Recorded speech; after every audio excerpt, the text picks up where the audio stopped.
On va plus loin à présent dans l'essentiel avec Richard Verly, correspondant ici à Paris du journal suisse Blick. Bonjour mon cher Richard. Bonsoir Raphaël. Vous êtes également à l'auteur de ce livre, Cette Amérique qui nous déteste. Et on va avoir évidemment l'occasion d'en parler, à nous Européens également avec nous. Anne Corpet, chroniqueuse internationale ici à France 24. Bonjour Anne. Bonjour. Au sommaire, c'est d'abord cette force multinationale qui devrait voir le jour en cas de cessez-le-feu en Ukraine. Annonce de Kiev, Londres et Paris, réunis autour d'une trentaine de pays ici à l'Elysée au sein de la coalition dite des volontaires. Coalition essentiellement dissuasive, elle pourrait recevoir en cas d'attaque russe le soutien des États-Unis, mais sans la participation des Italiens. Les Allemands, eux, devraient rester hors du territoire ukrainien. Le Groenland appartient au Danemark et à son peuple. Déclaration conjointe de la France, l'Allemagne, l'Italie, la Pologne, l'Espagne et le Royaume-Uni. Les Européens qui serrent les rangs alors que Donald Trump fait montre de prétentions de plus en plus insistantes vis-à-vis de ce territoire. D'ailleurs, le chef adjoint de cabinet à la Maison-Blanche, Stephen Miller, l'a annoncé à son tour qui bougerait pour défendre le Groenland en Europe. La question, eh bien, on va se la poser dans un instant. On va plus loin.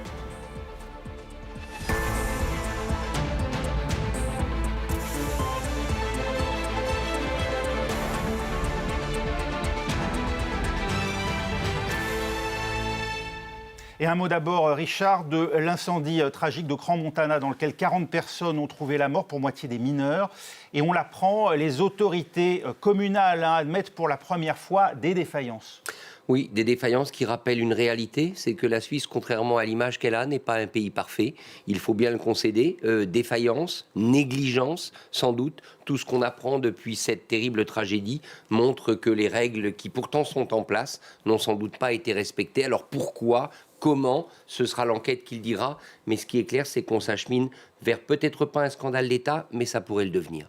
La Suisse et la France unis dans un même drame, c'est ce que vous rappelez notamment à l'occasion de cet éditorial que vous signez dans le journal Blick. On va revenir à présent à ce sommet ici à Paris de la coalition des volontaires, né des inquiétudes du plan Trump dans sa première version, celle qui faisait la part belle aux revendications russes. Et alors que Vladimir Poutine n'a toujours pas donné d'indication quant aux sentiments que lui inspirent les inflexions apportées depuis par l'Ukraine et les Européens, il semblait donc urgent pour les 27 de mettre enfin sur la table les fameuses garanties de sécurité offertes à Kiev en échange d'éventuelles concessions territoriales. Écoutez. Quand la diplomatie aura atteint son but, nous pourrons alors positionner les forces de la coalition des volontaires. Les détails seront réglés dans d'autres documents. Nous travaillons actuellement pour savoir quels pays veulent contribuer et garantir notre sécurité dans les airs, en mer et sur terre. Nous évaluons actuellement quelles forces seraient nécessaires et qui pourrait coordonner tout cela.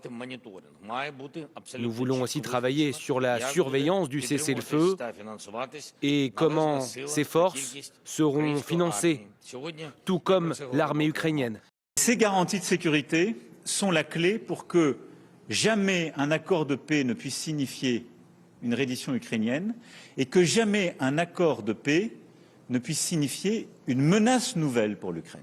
L'ensemble des pays de la coalition des volontaires et tous ceux qui sont là, qui étaient présents aujourd'hui à Paris, après la très bonne coordination que nous avions eue tous ensemble en fin d'année dernière à Berlin, partagent tous la même volonté, la paix. La paix en Ukraine, la paix en Europe. Et direction l'Elysée où Johan Baudin a suivi pour nous cette conférence de presse. Johan, cette coalition des volontaires, pour l'heure, c'est quoi et surtout c'est qui ? Eh bien, cette coalition des volontaires réunit 35 pays. À l'origine, c'était une initiative franco-britannique il y a un an et 15 rendez-vous plus tard, eh bien, il y a 35 pays représentés autour de la table et c'est une grande avancée selon Emmanuel Macron. Eh bien, il y a aujourd'hui ces émissaires américains qui se sont engagés, eh bien, en cas de cessez-le-feu, eh bien, à monitorer, à surveiller ce cessez-le-feu. Alors une déclaration commune d'intention a également été signée pour le déploiement d'une force multinationale, une signature par le président ukrainien Volodymyr Zelensky, le président français Emmanuel Macron et le Premier ministre britannique Keir Starmer. Cette Cette convergence opérationnelle entre 35 pays, l'Ukraine et les États-Unis, a été rappelée par le président Emmanuel Macron pour des garanties solides au pupitre. Il y avait donc 5 chefs d'État, il y avait un chef d'État allemand, le chef du gouvernement allemand, l'Ukrainien, français et britannique. Et donc c'est une surprise, Steve Witkoff, l'émissaire américain, et Jared Kushner, le gendre de Donald Trump, car désormais ce sont les États-Unis qui seraient donc prêts à monitorer, je vous le disais, ce cessez-le-feu, notamment par leur capacité d'observation. Pour Steve Witkoff, le mandat donné par Donald Trump est d'arriver à la paix et, pour le citer, nous travaillons sur un protocole de sécurité pour le peuple ukrainien pour que ce soit la fin pour toujours. La question des tracés de cette ligne de contact et donc des territoires a été évoquée selon Volodymyr Zelensky, et la première garantie, c'est un format solide pour l'armée ukrainienne car elle sera déployée le long de cette ligne de front en deuxième rideau sur le sol ukrainien, une force multinationale, force de prépositionnement stratégique est en préparation, peut-être 10 000 soldats de la coalition potentiellement en Ukraine. Des détails techniques ont été abordés, notamment en termes de placement, de nombre ou même de type d'armement.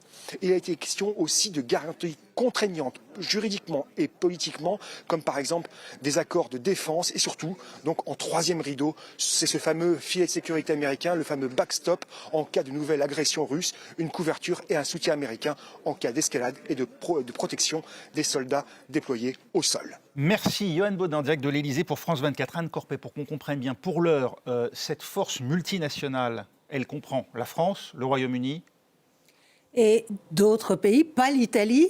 Giorgia Meloni a réitéré son refus d'envoyer des troupes en Ukraine. L'Allemagne, elle a dit qu'elle voulait bien envoyer des troupes, mais dans un pays frontalier membre de l'OTAN. Alors, bon, pour le reste, normalement, chaque pays, c'était l'idée, en fait, de cette réunion d'aujourd'hui. C'était de préciser les contours, qui apporte quoi, mais pas seulement en termes d'hommes, mais aussi en termes de matériel, et puis surtout de financement, parce que derrière cet engagement notamment à soutenir l'armée ukrainienne sur le long terme, il va falloir trouver les fonds. En France, on n'a toujours pas de budget, donc ça va être difficile, mais c'est la première fois, et c'est ce qu'a souligné Emmanuel Macron, que les Américains sont à la table de cette coalition des volontaires. Et Steve Witkoff l'a dit, les protocoles pour la sécurité future de l'Ukraine sont presque terminés. D'ailleurs, il y a des chefs d'état-major, des membres des pays de la coalition des volontaires qui ont dit que les garanties apportées par les Américains étaient solides. La présence de Steve Witkoff et Jared Kushner vaut-elle engagement de la part des États-Unis à soutenir la force multinationale en cas d'attaque, Richard Verly? Si on écoute Emmanuel Macron, la réponse est oui. Si on écoute les dirigeants européens qui y sont exprimés, ils font confiance à la parole de Donald Trump, puisque c'est lui qui est derrière Jared Kushner et Steve Witkoff.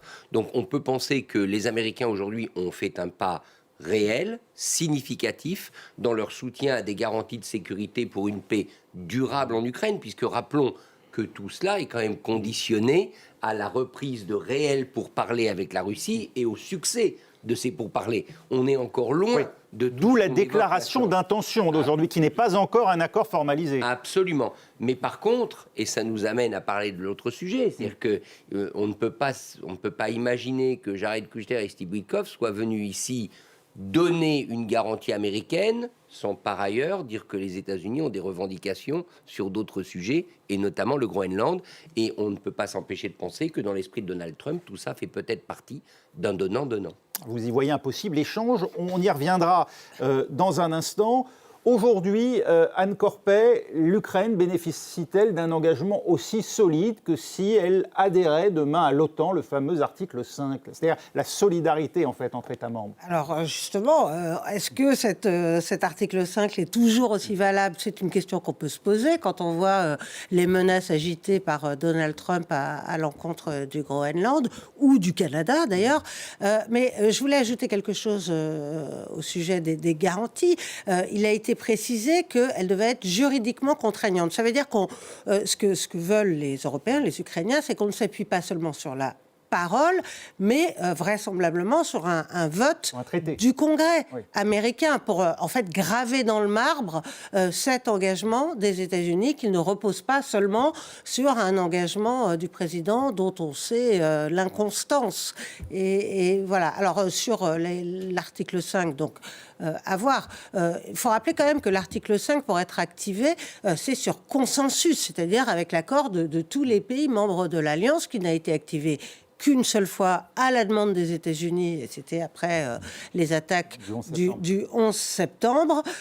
Donc je pense qu'un document qui serait approuvé par le Congrès américain, oui, serait assez solide. C'est dire si l'on est loin aujourd'hui, en réalité, du déploiement de cette force sur le sol ukrainien, parce qu'entre les réticences d'un certain nombre de pays, l'Italie, dernière en date quand même à les exprimer publiquement, entre ce vote du Congrès américain, qui n'est pas garanti à l'heure où nous parlons, et la réponse de la Russie, cela fait beaucoup quand même de conditions aujourd'hui. Ça fait beaucoup, mais ce qui a bougé, c'est que maintenant, et c'est ce dont se félicite Emmanuel Macron, le cadre est fixé. On peut considérer que le cadre est fixé. C'est-à-dire que si demain, mais là vous avez raison, Raphaël, on en est loin, si demain Vladimir Poutine enfin acceptait de négocier un cessez-le-feu puis une paix en Ukraine, ce cadre permettrait très vite de déployer cette force, de faire peut-être ce vote effectivement au Congrès, etc., etc. Ça, c'est tout à fait nouveau. Puis par ailleurs, l'élément nouveau, c'est que désormais, il est acquis que des forces européennes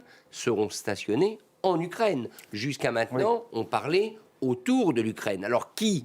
Combien, dans quelles conditions, mais on voit bien que cette force de réassurance, elle prend forme. Sauf qu'on sait depuis le début que la Russie n'en veut pas de présence occidentale sur le sol ukrainien. Vladimir Poutine a toujours dit qu'il s'opposait à la présence de soldats de pays membres de l'Alliance Atlantique sur le territoire ukrainien. En fait, c'est ce qu'a dit Volodymyr Zelensky. Maintenant, toute la pression doit être mise sur la Russie, et il espère bien, le président ukrainien, que les Américains vont faire cela. Lesquels se posent en médiateur, il l'a répété Steve Witkoff aujourd'hui, c'est-à-dire théoriquement équidistant en réalité des deux acteurs, des deux belligérants. En fait, à chaque fois, on avance après un dérapage incontrôlé des Américains. La première fois, c'est ce face-à-face terrifiant dans le bureau ovale entre Donald Trump et Volodymyr Zelensky. C'est juste après que l'idée de la coalition des volontaires a été lancée. Ensuite, il y a eu le sommet d'Anchorage en Alaska qui n'a rien donné et qui a poussé les Américains à s'intéresser à cette coalition des volontaires. Ils ont envoyé des hauts gradés pour voir comment échafauder un dispositif qui tienne.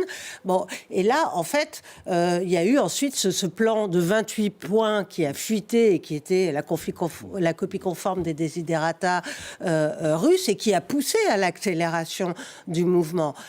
Maintenant, les Américains vont aller présenter la copie à Vladimir Poutine. Je doute fort que celui-ci s'accommode de ce qui est présenté pour d'innombrables raisons. La présence des troupes étrangères, mais surtout la question des territoires. Parce que Volodymyr Zelensky veut bien un gel des combats sur la ligne de front, veut bien que les territoires soit entre les mains des Russes actuellement, mais ils refusent toute reconnaissance par les autres pays de la souveraineté russe. Il n'est pas question de dire que le Donbass est russe, notamment. Ouais. Ça, c'est inacceptable pour Volodymyr Zelensky et d'ailleurs pour le peuple ukrainien. Donc Vladimir Poutine, lui, réclame et revendique la souveraineté russe sur ces territoires. Il refusera vraisemblablement un tel plan. On en revient toujours au même point finalement, Richard Verly, le rôle essentiel des États-Unis et au sommet desquels se trouve aujourd'hui Donald Trump. C'est de lui que dépend réellement l'issue finalement de ces négociations et la possibilité demain d'instaurer une forme de paix en Ukraine.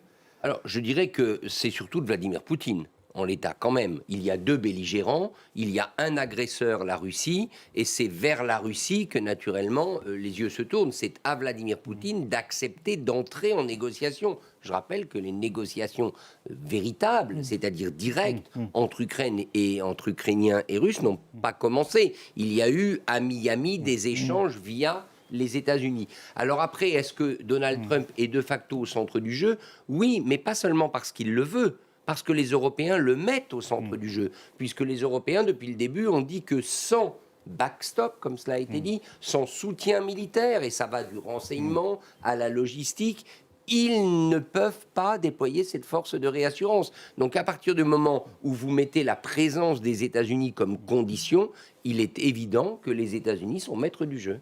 Et c'est dans ce contexte que Donald Trump réitère sa volonté de prendre le contrôle du Groenland, ce territoire autonome du Danemark.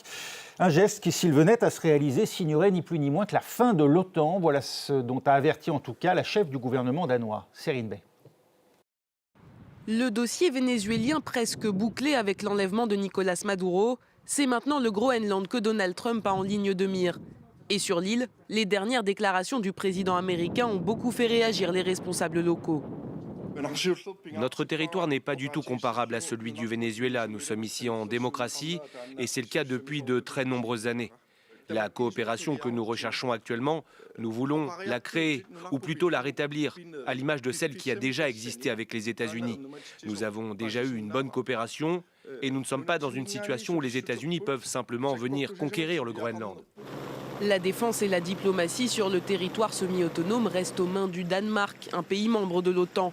Ce qui signifie que le Groenland est lui aussi protégé par l'alliance militaire. Pour la première ministre danoise, les menaces américaines envers un allié peuvent avoir de lourdes conséquences sur l'OTAN. Je pense que le président américain doit être pris au sérieux quand il dit qu'il veut le Groenland. Mais je veux aussi insister sur le fait que si les États-Unis choisissent d'attaquer militairement un autre membre de l'OTAN, alors tout s'arrête. Et quand je dis tout, cela inclut l'OTAN et donc toute la sécurité qui a été fournie depuis la fin de la Seconde Guerre mondiale. Tandis que les Européens tentent de montrer un front uni face à Donald Trump et son projet pour le Groenland, le mot d'ordre à la Maison-Blanche, c'est que Washington peut faire ce que bon lui semble. Personne ne va se battre militairement contre les États-Unis pour l'avenir du Groenland. Lorsque Donald Trump a repris le pouvoir l'an dernier, des craintes ont été soulevées concernant son engagement à l'OTAN et au respect de l'article 5. Aujourd'hui, l'avenir de l'alliance militaire dépend en partie de ses possibles actions contre le Groenland et de la réponse des autres membres. Richard Verly, vous nous disiez à l'instant, le Groenland pourrait faire l'objet d'un troc de la part des États-Unis, protection à l'Ukraine, garantie de sécurité, en échange d'un contrôle de ce territoire autonome danois?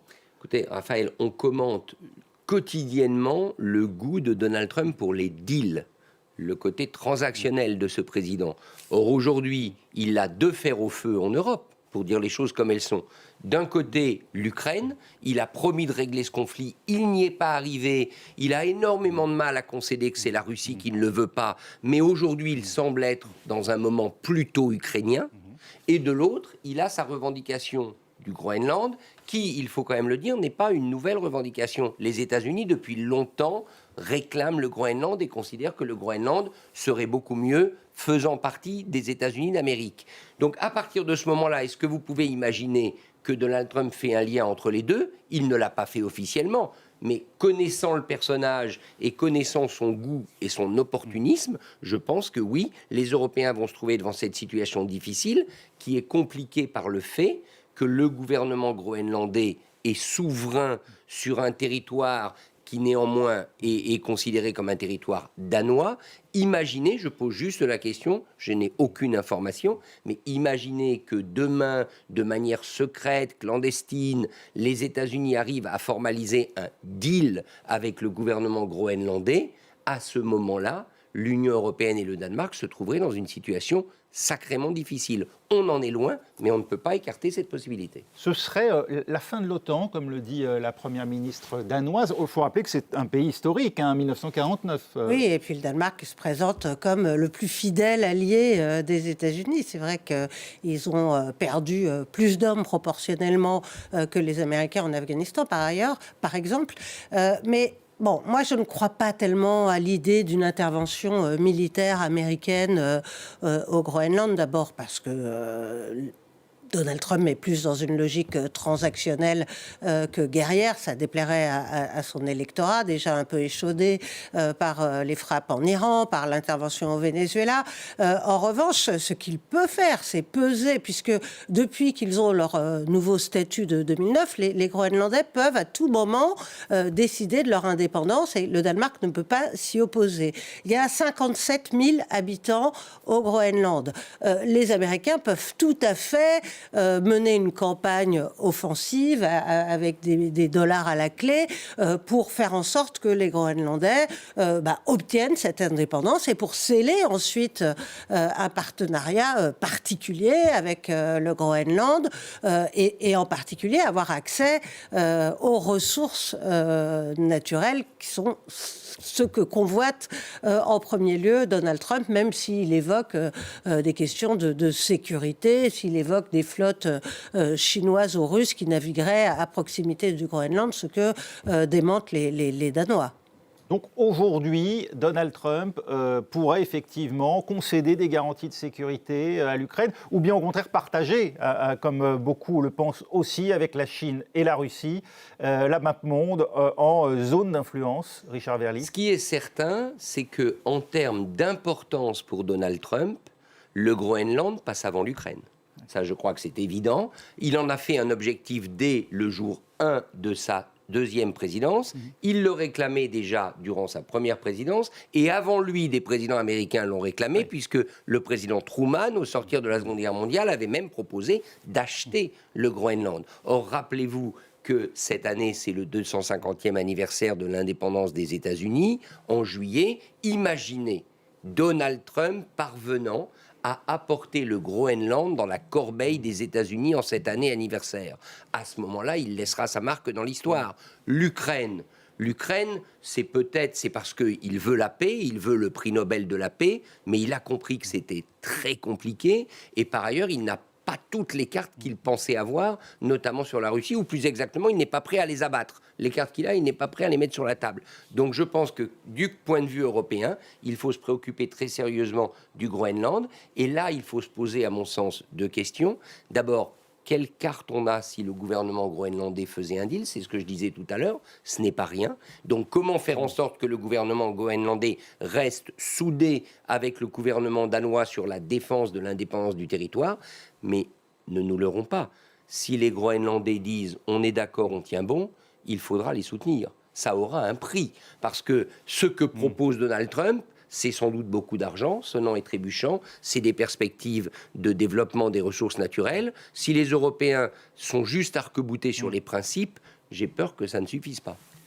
Le fait que Stephen Miller, directeur adjoint de cabinet de Donald Trump, tienne des propos d'une telle défiance envers l'Europe, comment faut-il l'interpréter, Anne Corpet? C'est vrai qu'il y a autour de Donald Trump des personnages qui tiennent des propos va-t-en-guerre. Stephen Miller, mais il y a aussi ce gouverneur de Floride qui a été nommé émissaire spécial pour le Groenland avec une mission simple, c'est rattacher le Groenland aux États-Unis. Lui, dans une interview, il a expliqué qu'il fallait parler avec les Groenlandais pour sceller un accord commercial et obtenir que les Américains puissent exploiter leurs ressources.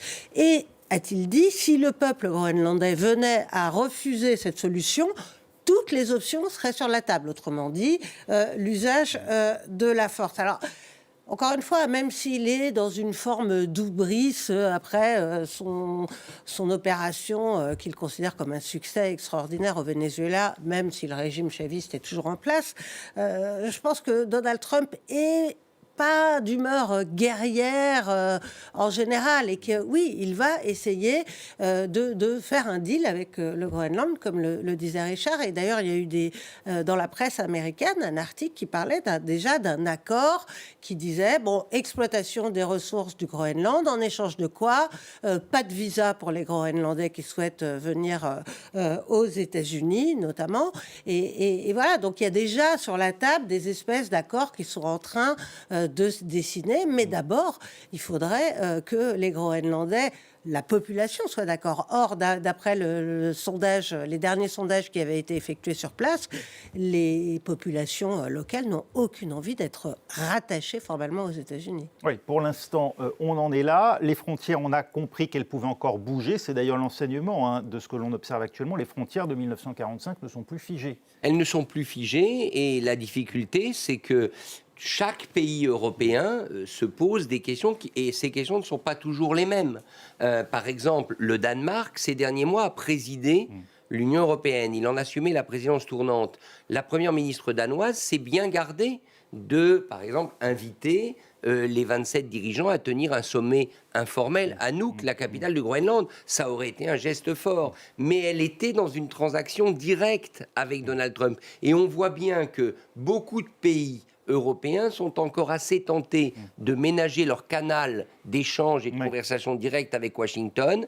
Est-ce que ça marche? Pour l'instant, ça ne marche qu'à une condition, c'est si vous êtes vassal de M. Trump. Si vous n'êtes pas vassal, l'échange direct, il se solde par l'échec absolu. Oui, y compris d'ailleurs dans les réactions à la capture de Nicolas Maduro, très timide en Europe, hormis l'Espagne. Oui, alors là, c'est vrai qu'il y a eu des condamnations, mais qui aucune ne visait nommément les États-Unis. C'est-à-dire, on a dit, ah oui, c'est pas bien de contrevenir au droit international, mais personne n'a dit, les Américains ont franchi les limites du droit. Donc, c'était effectivement juste avant ce sommet crucial de la coalition des volontaires à Paris, et on a encore cette attitude qui consiste à dire, oh là là, surtout n'énervons pas Donald Trump, on a trop besoin de lui en Ukraine. Bon, après, les Européens peuvent faire pour le Groenland avec Donald Trump comme ils le font avec l'Ukraine, c'est-à-dire par petites touches tenter de le convaincre qu'il a plus à gagner par la négociation que par la coercition. Et finalement, ce qu'on a vu aujourd'hui à Paris, c'est que les Européens et les Ukrainiens sont parvenus à obtenir des États-Unis ce que Donald Trump ne voulait pas donner, à savoir des garanties de sécurité, le maintien du canal de renseignement, la supervision du cessez-le-feu. Merci beaucoup Anne Corpet, Richard Verly. On va plus loin, c'est terminé. On se retrouve dans un instant pour la suite de l'essentiel. On s'intéressera notamment au cas de l'Iran. L'ayatollah Khamenei serait-il en train de négocier un éventuel départ vers Moscou au cas où les manifestations prendraient de l'ampleur? C'est à suivre dans un instant.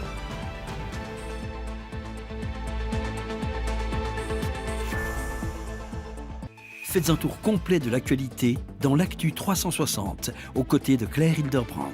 Tous les faits, toutes les clés pour décrypter l'actualité. Je vous retrouve tous les soirs dans l'Actu 360 en direct sur France 24.